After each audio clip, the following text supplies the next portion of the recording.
Jason. Pinky swear. Got myself a sweet treat, because sometimes that's what the doctor prescribed. You're not gonna hurt my woman. Hello and welcome back to Alexandria Loves Books. I am currently in the middle of 29 series. The fact that I'm close to being in the 30s of that, stressful, overwhelming my brain. So we got a lot of series going on in here, and there's many series that I want to start, but my conscience won't let me start new series until I get that number down. So there are some series on this list that the next book isn't out yet. So technically there are only 24, as if 24 is a small number.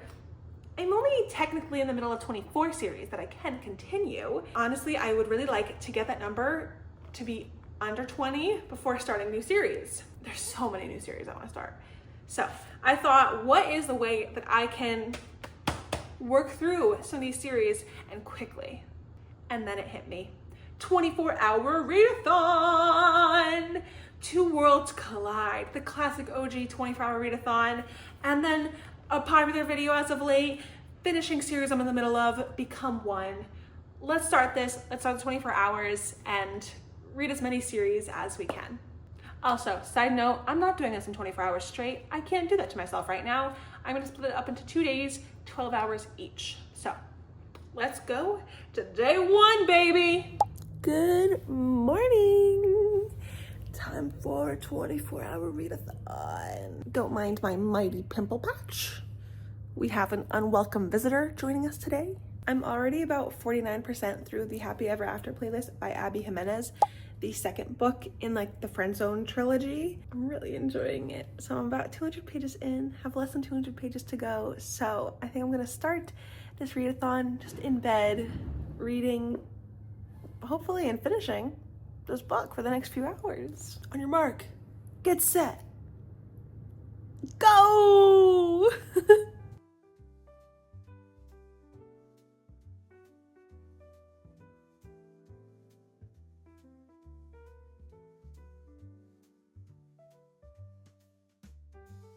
I'm on page 304, and I can't tell you anything because that would spoil everything, but things just got messy, real messy. There's a character that I freaking hate. Why are they like this? Ugh, it's making me so mad that they did this, but it's very entertaining, and I'm enjoying myself. 70 pages to go. Let's finish her. Wow, I feel a lot more energized and awake than I did, I don't even know, an hour and a half ago, 2 hours ago? I don't know. Let's do a time check. 22 hours left. Let's keep going. 2 hours strong, baby. Don't, Jason. Don't do this. Why?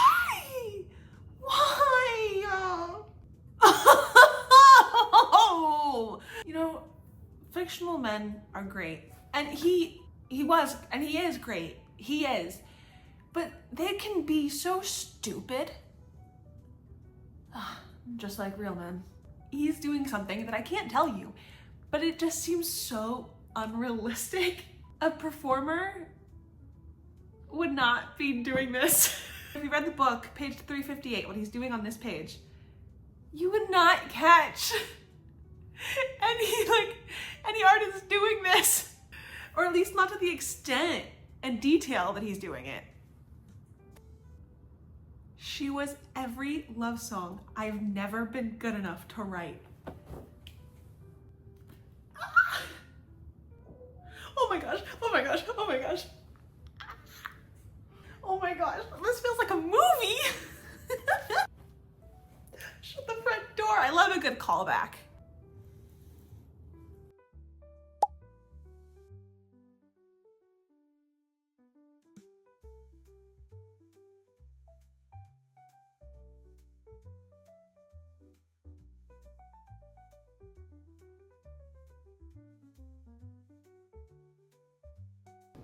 I just finished the first book of the 24-hour readathon, finishing a series I'm in the middle of edition, and that's the Happy Ever After playlist. So now I'm 2/3 of the way through the Friend Zone trilogy. I just have to read this book, and then the series is complete. This follows Sloan and Jason. Jason is a famous musician.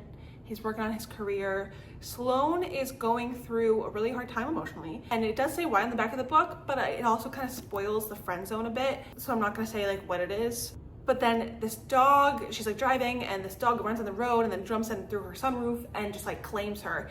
And she tries to get a hold of the owner. The owner is Jason. So then he's off like touring or whatever. And so they just like, they like talk sometimes on the phone or whatever, and they have like a connection, and then that grows into more, and then their relationship and connection is really challenged by his career and the fact that he is, you know, he signed a contract where he needs to do all this stuff that's high commitment, and you know, that really tests a relationship.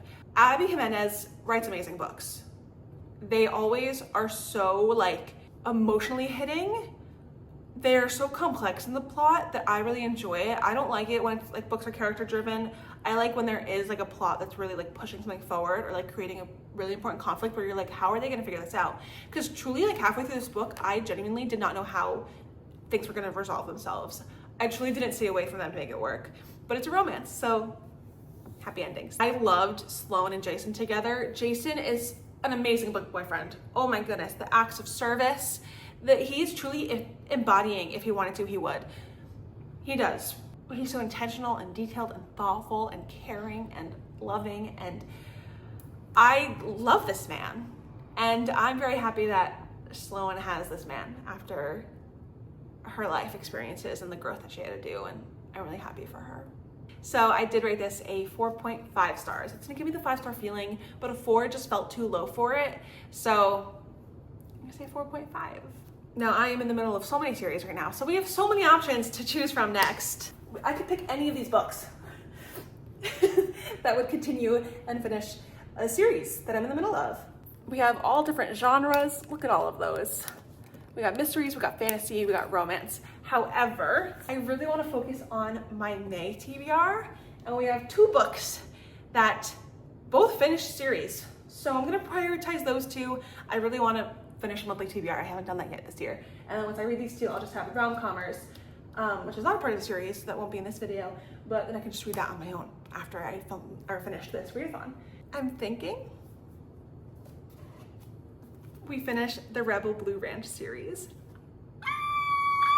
I'm so excited for this book. This is the 4th book, like I said, a 4th and final. This is Dusty and Cam, their story. This is second chance romance, small town, I believe still cowboy vibes. They're still on the ranch. I don't really know what Dusty does, I forget. I've been waiting for their book since like the 2nd book in the series because I could feel the yearning from Dusty. He loves this woman.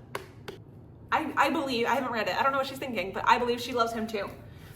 So she loves a plan, and her plan did not work out in life. So her life is turned upside down when these plans don't work out.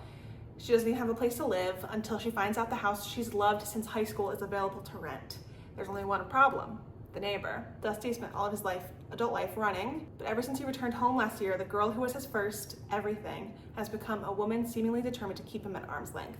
More than 10 years after they first met, they begin to wonder if their first love can also be their last. And this time, will it be forever? Listen, this is just my theory, but I think it will be forever. I am gonna start reading this book. I gotta start the timer up again. We have 21 hours to go, but I'm starving. I have not eaten breakfast and it's going on lunchtime. So I'm gonna try to read and eat and make food. Wish me luck.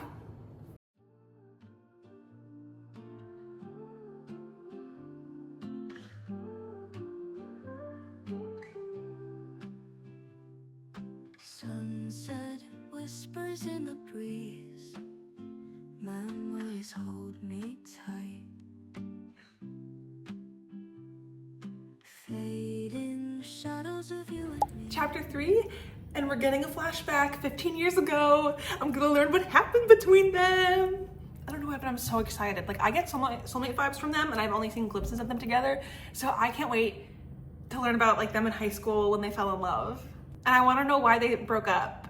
I'm so excited. I'm on page 29. It's still early, but I just have a lot of thoughts. And can I just say, I am so excited for them to get together. It's gonna hit so hard. And I know I'm kind of going in with high expectations and maybe I shouldn't, but like, I don't care how it happens. I just can't wait for it to happen. I'm trusting by the sage, okay? This book is giving Powerless by Elsie Silver. And so if you know Powerless, I feel like I can tell you the basis of this plot. It's on the back of the book, but I'm just like, but that, it's not like a huge, I don't wanna like give anything away from previous books, but it's nothing. Like, okay, I'm gonna say the premise that is on the back of the book, so it's not spoiling this book, but it has like details of, I don't know, I guess it doesn't matter, because you're not reading those books for her. I don't know. She was getting married and the groom did not show up. And Dusty here is kind of not saving the day, but is like with her right now, post failed wedding. I just love that vibe. Like, I love Powerless so much, so I'm enjoying this. Okay, now I'm gonna focus and read. I'm focusing and reading. I will not update you until I've read a decent amount. I promise. Pinky swear. Dancing through the night, cold coffee, morning haze, two hearts in a slow embrace, words unspoken linger here. In your eyes I see my... I'll get you out of here someday, I promise. Time for a check-in. I have about 18 hours remaining. I am 150 pages in. My eyes were getting dry, and so I needed a contact break, so glasses are back on. My eyes are very dry naturally, it's an issue. Hair up because it's hot, and here are my thoughts about the book, what we're here to talk about. I wish the romance would pick up a little bit. I do like the moments we have with them, and it makes sense, like the pace that it's going at with their story, like it is a realistic pace, or like it seems natural. And I do like that we're getting more backstory 15 years ago when they fell in love, but we still haven't, like we've only gotten a little bit into their story from then, like we haven't even like gotten much into that. It's so floppy and it's a nice book to hold. This is why I like paperback books. This is how I like my paperback books, to look like birds. There's like small, subtle growth towards romance, but it's still so small and like crumbs, which again makes sense because they've been distant for like 10, 15 years. Their lives, they're only in each other's lives because their lives naturally overlap with where they're at in life. So they're still getting like used to like that awkwardness and getting comfortable with each other. I love his inner thoughts. She told him that something that he made was beautiful. And in his thoughts, he goes, "So are you." And like they like hug, or I think it's when they hug, and in his inner thoughts, he's like, "It feels like I'm holding the whole world." But I wanted to pick up because I'm excited to just have be in the thick of the romance, because that's always my favorite part. Also, another side note, because I'm feeling really chatty today, which is ironic because I'm supposed to not chat. I mean, I guess I should chat to update you guys, but I'm supposed to be reading, not chatting. But Epic the musical will not leave my brain. And I'm not mad about it, but literally the entire time that I'm reading this, I'm hearing the song Not Sorry for Loving You. It's just, yeah, or like I'm literally singing it as I'm reading. I don't know how I'm singing words when reading different words, but that's been stuck in my head. There Are Other Ways has been stuck in my head. There was one of like the men songs that was stuck in my head too. I forget what the words are, but it's just stuck in my head. Okay, I'm gonna read. But let me know if you listen to Epic and what your favorite song is, because I go back and forth. There's so many that I love. Okay, anyway, back to small town, country, ranch, cowboy, ranch manager romance. That was really aggressive, I'm sorry. I hate her parents so much. They're the worst. One thing I'll eat up, which I don't read about in many books, but is like the tattoo microtrope. I love that trope. And we have that trope. Which, doesn't Powerless also have that? Yeah. There's a lot of similar aspects to Powerless. I've always felt like this series is so similar to Chestnut Springs. Like the dad, the ranch, the dead wife. There was in the previous book, Lost and Lasso, like the nanny and like the best friend of the first main character. Like it's just, there's a lot of similarities. The tattoo, the wedding. Anyway, I just found out why they broke up 15 years ago. And I get that they're like, I don't know, 18, 19 at this point. And I get they're young and they're new to adulthood. But the reasoning is so stupid. Like, really? This is why you went 15 years? I know, like at 18 and 19, you're not like the best communicator. You're not the best at like problem solving and relationships. Like, I get that, but it's frustrating. If second chance romance, and they're gonna be separated for 15 years before, you know, the present day romance starts. The breakup, I get that it can't be like too severe, because then it'd be like, depending on what it is, like you don't want it to be something where it'd be like, no, don't go back to that ex, because that so makes sense. You want to make it something that's still redeemable. But this just did not seem worthy of this massive heartbreak and 15 years of long, like I don't know, that's just me, it's my thoughts. I'm almost done, I have like 20 pages left. I'm enjoying this. I'm having a great time. It has not felt like a bore or drag to just read this whole 300-page book in one sitting. However, I feel like the progression from like acquaintances / friends to lovers wasn't very smooth, and it went from being like not overnight, but like overnight in a way. It felt kind of quick to me, and I wish there was a little bit more build up. I feel like we were staying at the acquaintance friends awkward stage for so long, and then all of a sudden it was like, okay, now we're into like the lovers category. I didn't love that.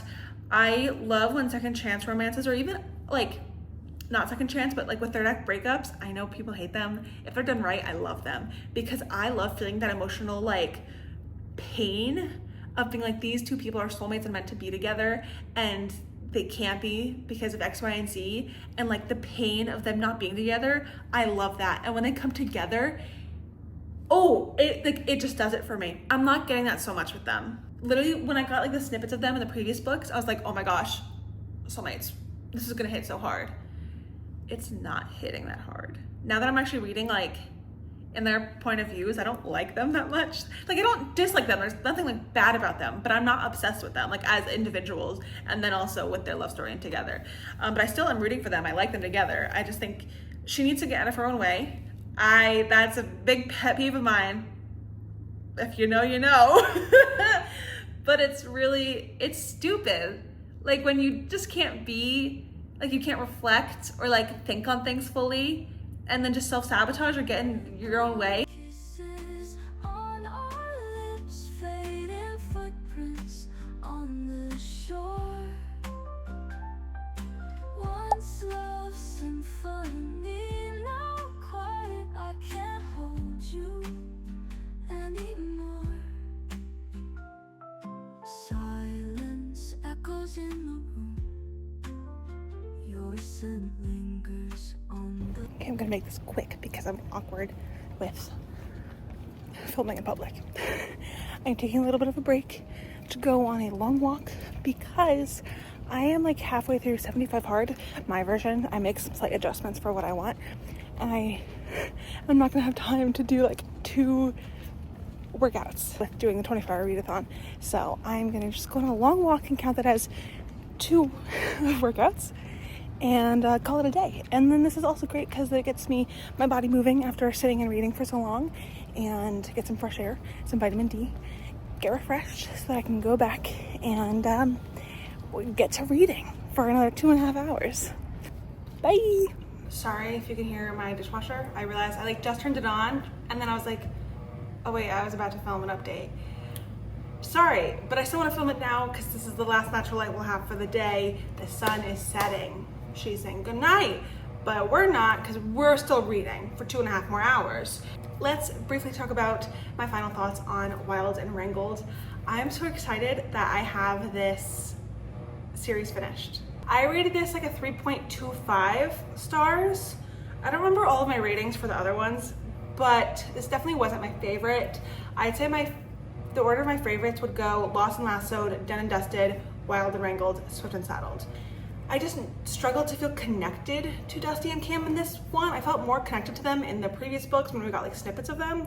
It was a little disappointing, but I still enjoyed it. I had a very pleasant time. Like, I enjoyed reading this book.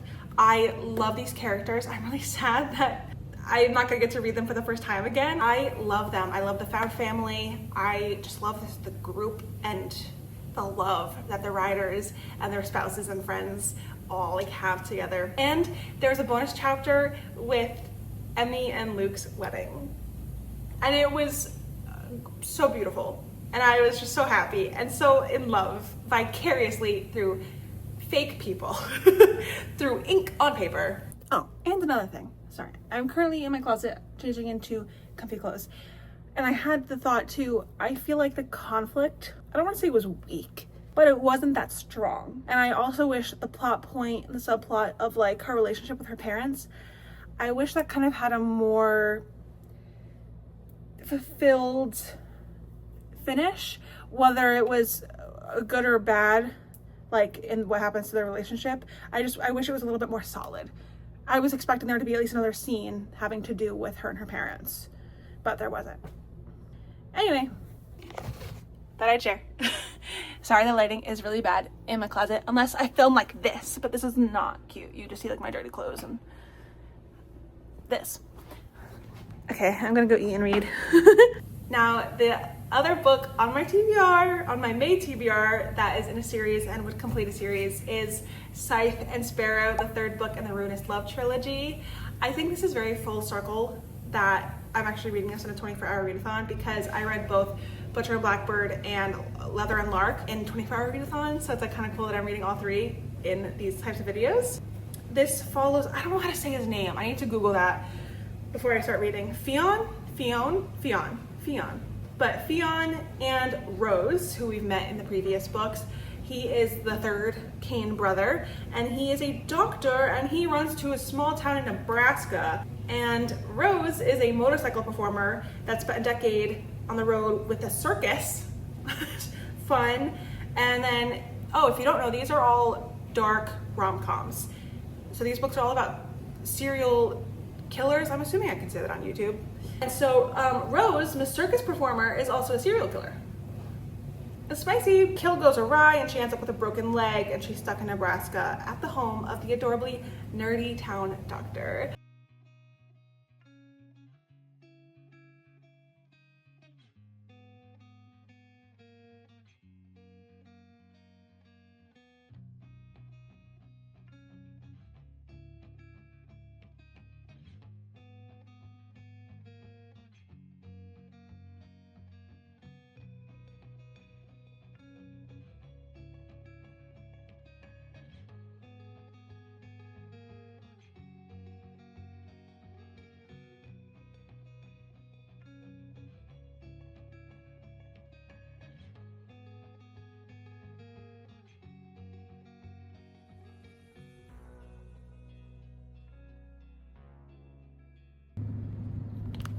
Okay, let's chat, folks. I should pause the timer. Hold on. A little under 10 hours left. I'm on page 214. What are my thoughts? Maybe it'd be a good idea if I thought about my thoughts first. I feel like slouching, so come down here. Okay, maybe it's a little too low. How about there? Okay, that's good. Okay, let's talk. Let's talk it out.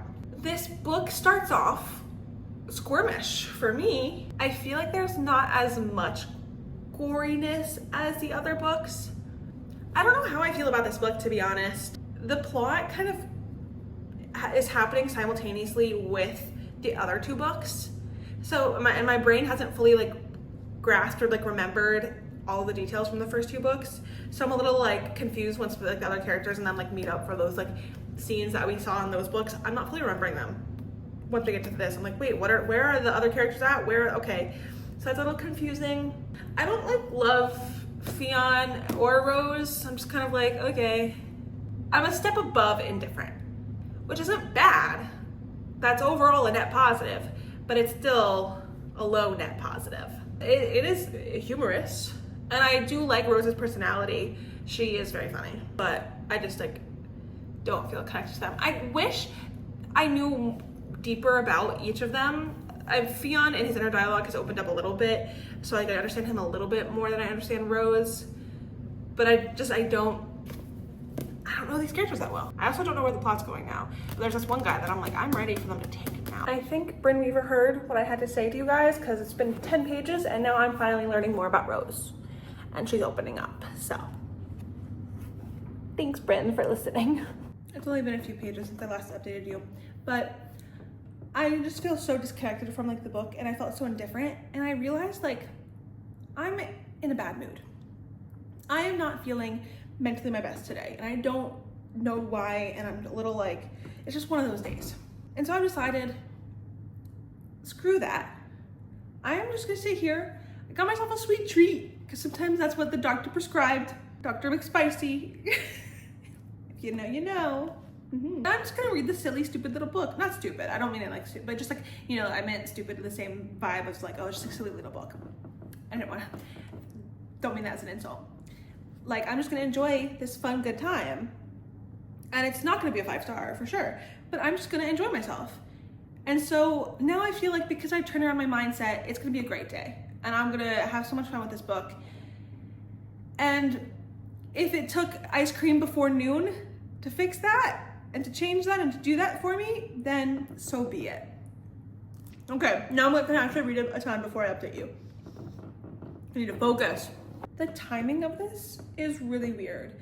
Like, there was at one point earlier where I felt like there was a conversation to be had between them about something, and then it just went like 1 month later. And I was like, what, how are we okay? Then what's the transition from how they were then to how they are now, the new situation, circumstances, and now they're getting it on, and then the next chapter, 1 year later. What are you doing that, like, so the relationship just stays stagnant for a whole year? I think my issue with this is that I like reading about relationships and love. And I'm assuming they'll get to that point. But to me, this is feeling just like a situationship. It's technically like it's a friends with benefits trope. And so I'm just like, you're saying that like, yeah, you like hooking up with her, but like you like her because of this and that about her and whatever. Why aren't you like committing? Why don't you like want her? Why aren't you pursuing her? Like, that's what I like to read about. Men who know what they want and they go after it. Not friends with benefits for years, apparently. Hoping something changes soon, because I don't want to read about this. This whole scene and all of the other scenes like it in this whole series, how does Bryn Weaver come up with these scenarios? Like, I'm just imagining the research that she'd have to do. It is like, I'm just trying my best to not picture it and just to black it out, like, in my mind. Like, I don't need to imagine what it looks like I normally do when I read. No, I don't need this imagery in my brain. It's really gross. 100 pages left, and I'm ready for this book to be over. It was already kind of dragging for me, but now we just entered this new like third act conflict, and I just don't. Okay, I don't care. My indifference is slowly becoming a little less, and now it's a net negative.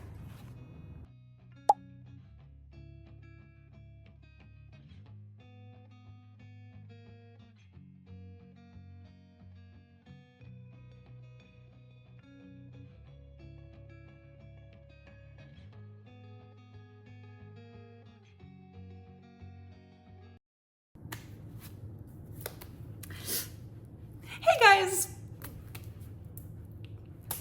So today took a turn. I still have 6 hours and 20 minutes left. It's past 4 p.m., a little past 4 p.m., so that puts me at 10:20 if I never take breaks. And I'm planning on going my hour walk the hour before sunset. There's a few things and reasons why I don't think I can do that. One, it's in the 90s. It's so freaking hot. And two, if you notice that this just looks all a mess, my Wi-Fi's been pulled out because the power is out. So can't use the elevators. I could do the stairs, but it's many flights. I'll just say that. And then to go walk in the 90-degree weather. So I'm stressed. My phone is at 60%. I'm not gonna film too many clips of me reading the next book, at least while I'm waiting for the power to get back on, just because I want to preserve my battery. So let's make this quick. I looked through my pile of books, and I'm between two. I'm honestly not sure which one I want to do. I could do Beg, Borrow, or Steal or Broken Harbor. These are the two that I'm feeling the most out of like my stack of like 10 or whatever. This is the third book in the When in Rome series, and once I read this, I'll be up to date. The fourth and final book comes out in January. So once I read this, I'll be caught up for now. This is the third book in the Sparrow Falls series out of, I think there's technically like 5 or 6 books, but I think only 4 of them are out. I read the second book, Delicate Escapes, last month and I loved it, and I'm honestly really excited to get into Sutton and Cope's story. I can't finish these in 6 hours, but I'll get pretty dang close. I honestly don't know if I think I wouldn't do this one. I look forward to reading this, but I think right now I want to read this one. So I'm gonna get to reading, and let's pray. Jesus, please get this power back, because this 90-degree weather, I need my AC. I need my fan. I'm just a girl. Power outage snacks. It's a little after 5 p.m. and because I didn't know how I was gonna get my 75 hard workout in today, since I don't really want to go for a walk and can't, I'm just decided I'm gonna read and walk around my apartment for an hour. It's been 10 minutes of this and I already hate it. Oh, hold on. Okay, I paused my timer. Let me update you. Maintenance just came. I had called my apartment buildings maintenance and also the electric company. The electric company said it wouldn't be till 7:30 p.m., maybe even later. My maintenance man, that was weird. 5:08, it just turned back on. So I'm just gonna keep walking around this for an hour. I'm gonna turn my AC back on because it is so hot. I am very appreciative. They understood it is a hot, hot day, and he reset something. I don't know how technology works. So this means I don't have to worry about my phone battery, and I can keep reading and filming and updating you. I have to tell you my final thoughts about Scythe and Sparrow. Okay, I'll do that in a bit. Okay, bye, talk to you later. I just finished my 1-hour walk in my apartment. That was really boring, but I did it. So I got my workouts in. I thought, while I still have some sunlight, holy crap, it's so hot. Even with the blinds closed, the AC going, it's hot. That's why I'm back in my pajamas, because they're no sleeves. I rated it a 2.5 stars. It was definitely my least favorite out of the 3. I don't remember what I rated the other 2. I want to say probably 4 stars.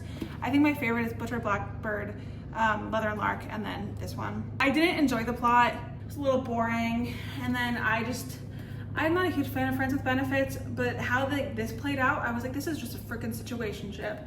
I don't want to read about it. Fionn honestly kind of annoyed me. He kind of pissed me off. He's going through like an identity crisis through all of this, and the whole time I was like, you're just being an idiot. You're so stupid. The characters weren't like fully one-dimensional, maybe like 2-dimensional, not 3-dimensional. They had like a little bit of depth, but not much. And how my reading experience went and how I felt and what I took away from it. It felt so disjointed. And the fact that it took him over a year to like do something, meh. But that is another series complete. I'm 48 pages into Broken Harbor. I'm enjoying myself. This follows Cope and Sutton. We've obviously met them in the previous books. Cope is one of like the siblings, and Sutton owns the bakery that Theo works at from book 2. She is a single mom. She has a 7-year-old son, Luca, who loves hockey, and Cope is a famous NHL hockey player. He ends up being a coach at like this like summer camp that Luca is at, and so that's how kind of their paths kind of crossed.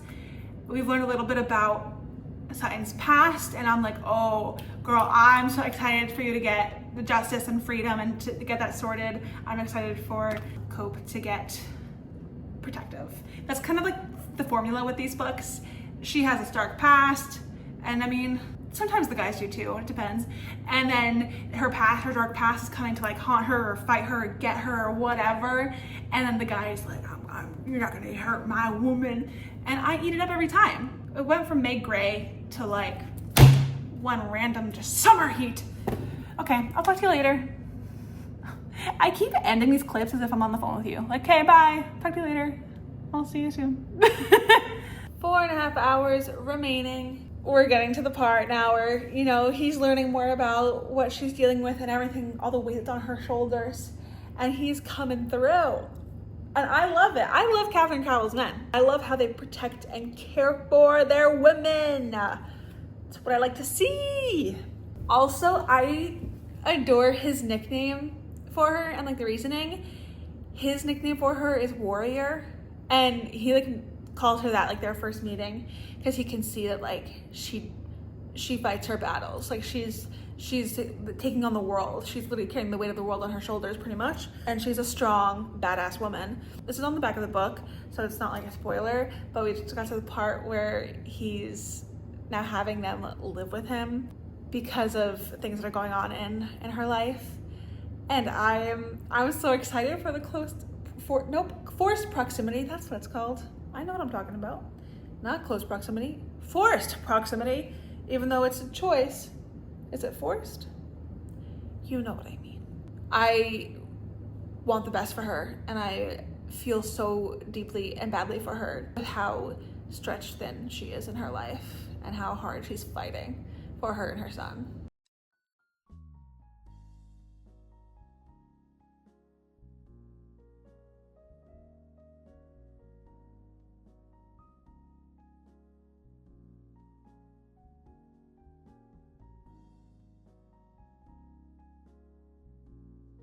Without going into detail, she's giving a statement to the police about something that happened. She's frustrating me a little bit because she's not sharing all of the details that happened, being like, oh, well, it doesn't, like, what does it matter? Every little detail matters. You don't know what's gonna be the thing that helps police solve a case. Sometimes characters can be so dumb.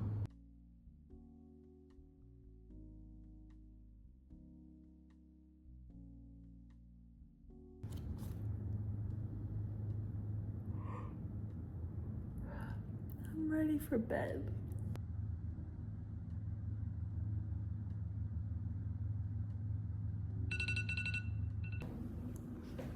I did that.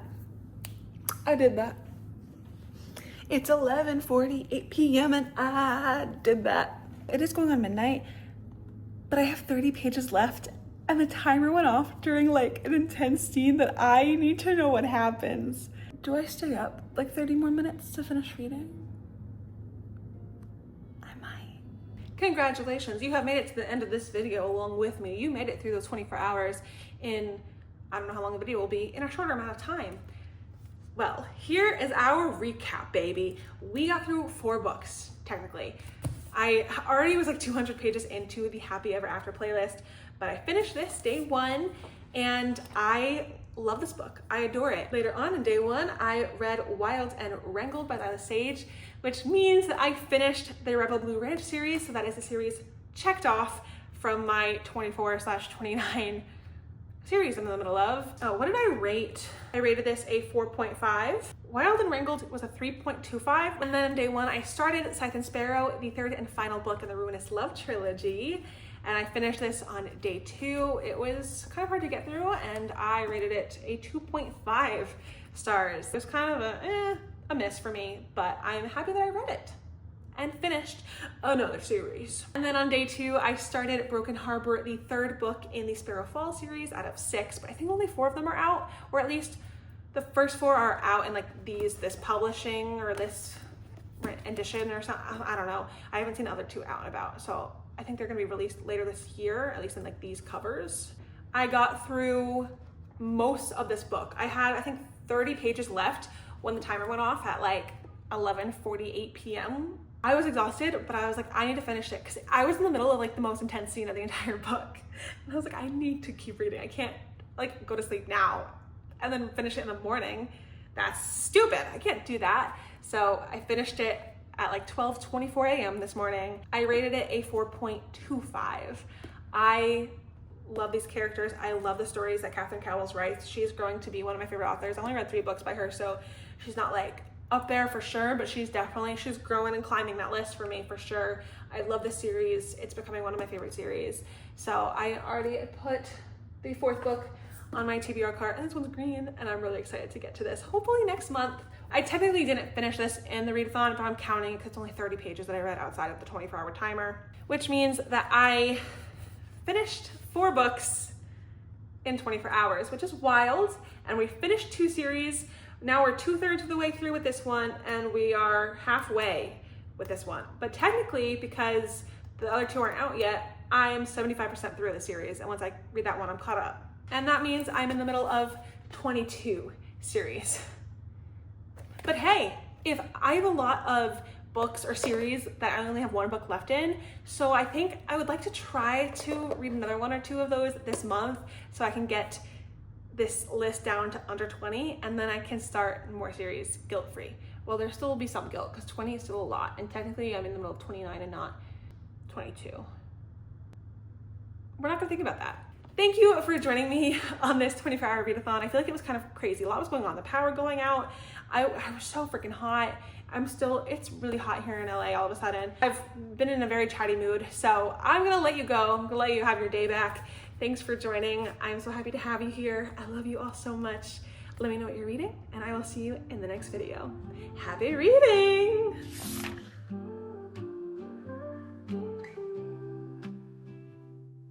Sunset whispers in the breeze.